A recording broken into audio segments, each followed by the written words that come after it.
오늘은 한 지방의원의 이름이 다시 뉴스에 오르내리고 있습니다. 그녀는 스스로를 꼴통이라고 부르며 논란의 중심에 서 있는 인물입니다. 국민의힘 소속 김민아 창원시 의원. 이름만 들어도 이미 익숙하다는 분들도 계실 겁니다. 그녀는 과거 이태원 참사 유가족을 향한 막말 사건으로 거액의 손해배상 판결을 받은 바 있죠. 하지만 그 이후로도 사과보다는 도발에 가까운 행보를 이어오고 있습니다. 최근 김민아 의원은 자신의 SNS를 통해 대통령실 김현지 부속 실장을 겨냥한 글을 올렸습니다. 문제의 글은 이렇습니다. 김현지와는 아무래도 경제 공동체가 그렇지 않고서야 수십 년간 그런 관계가 가능하겠냐? 자식을 낳는 사이가 아니면 불가능하지 않겠냐? 글에는 주어가 없지만 맥락상 이재명 대통령과 김현지 실장을 암시한 것으로 해석됐습니다. 즉, 대통령과 한 실무진 간의 사적 관계를 근거 없이 언급하며 사생활을 의심하는 음모론적 뉘앙스의 글을 공개적으로 남긴 것입니다. 이 글은 곧 삭제되었지만 김 의원은 이후에도 관련된 글을 잇따라 올렸습니다. 하도 궁금해들 하시니 기사나 하나 끌어온다. 이상한 사람들이 많다. 김현지를 궁금해하면 안 되냐? 그녀의 표현은 계속해서 조롱과 비아냥의 형태로 이어졌습니다. 심지어 새벽에는 나는 꼴통이다. 좌양좌에서도 꼴통이고 우측에서도 그냥 꼴통이다. 이런 글을 올리며 스스로를 꼴통이라 칭했습니다. 스스로의 발언을 반성하기는커녕 나는 원래 이런 사람이다라며 비판 여론을 비웃는 듯한 태도였습니다. 이러한 행보는 당연히 큰 논란을 불러왔습니다. 극우 추적단 카운터스를 비롯한 시민단체들은 김민아 의원이 인간 이하의 막말과 음모론을 유포하고 있다며 강하게 비판했습니다. 이태원 참사 유가족을 모욕했던 그녀가 이제는 음모론으로 다시금 사회적 상처를 건드리고 있다는 것입니다. 김민아 의원의 문제 발언은 사실 이번이 처음이 아닙니다. 2022년 11월 이태원 참사로 159명이 숨진 비극적인 사건 이후 그녀는 SNS를 통해 이런 글을 남겼습니다. 나라 구하다 죽었냐? 시체팔이. 유가족들이 돈으로 이용한다. 그 충격적인 표현은 순식간에 사회적 공분을 불러일으켰고 유가족들은 모욕죄로 그녀를 형사 고소했습니다. 법원은 김 의원의 글이 유가족들의 인격권을 침해했다며 정신적 손해배상금 1억 4천여만 원을 지급하라고 판결했습니다. 또 형사재판에서도 징역 3개월에 집행유예 1년이 확정되었습니다. 그러나 그 후에도 김민아 의원은 별다른 반성의 태도를 보이지 않았습니다. 대중의 비판은 좌파들의 공격으로 치부되고 모든 논란은 나를 탄압하려는 세력의 음모로 해석되었습니다. 그녀의 태도에서 가장 문제로 지적되는 부분은 자신의 막말을 일종의 정치적 캐릭터로 포장한다는 점입니다. 나는 꼴통이다. 좌우 양쪽에서 욕먹는 진짜 꼴통이다. 이런 표현은 겸손이나 반성이 아니라 나는 다른 사람과 다르다. 나는 솔직하다는 자기 합리화에 가깝습니다.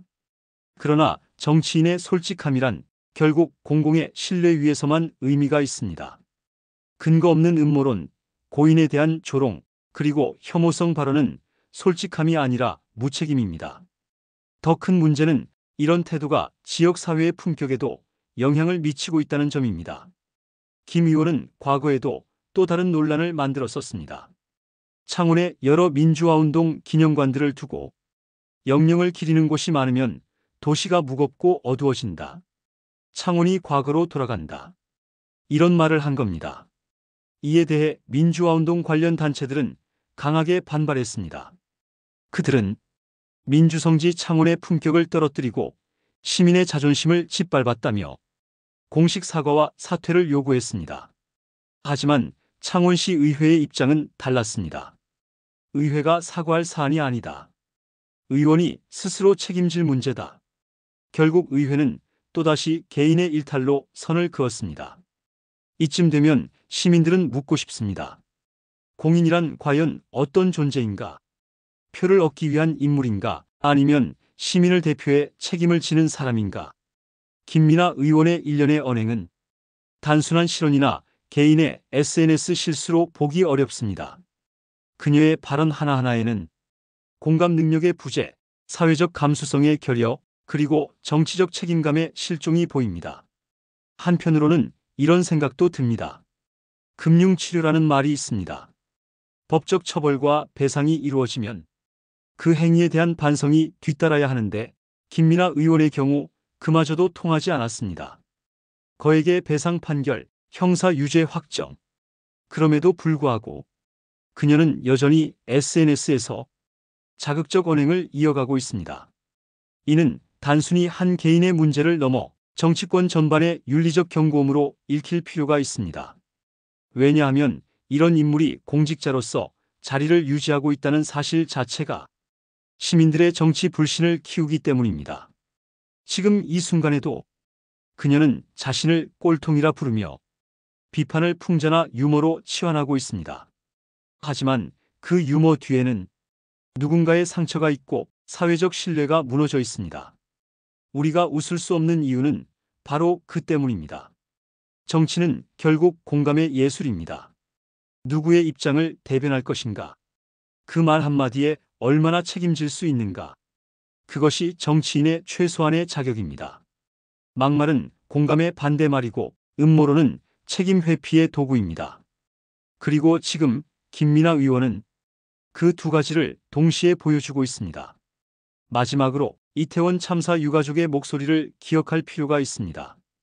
그들은 여전히 진상규명을 원하고 세상이 그날의 아픔을 잊지 않기를 바라고 있습니다. 그런데도 누군가는 그 상처를 조롱하고 그 슬픔을 정치적 공격 소재로 삼고 있습니다. 이것이야말로 사회의 가장 어두운 단면입니다. 그리고 우리는 그 어둠을 직시해야 합니다. 나는 꼴통이다. 그녀의 이 한마디는 어쩌면 단순한 농담이 아니라 우리 사회의 현주소를 비추는 거울일지도 모릅니다. 막말이 용기가 되고 음모론이 관심을 끌며 사과 대신 조롱이 박수를 받는 시대. 그 안에서 우리가 무엇을 잃고 있는지 한 번쯤은 되돌아봐야 하지 않을까요? 정치는 결국 말의 무게로 증명됩니다. 그 무게를 견디지 못한 말은 결국 자신을 무너뜨립니다. 그리고 시민은 그 말의 책임을 결국 투표로, 판단으로 되돌려 줄 것입니다.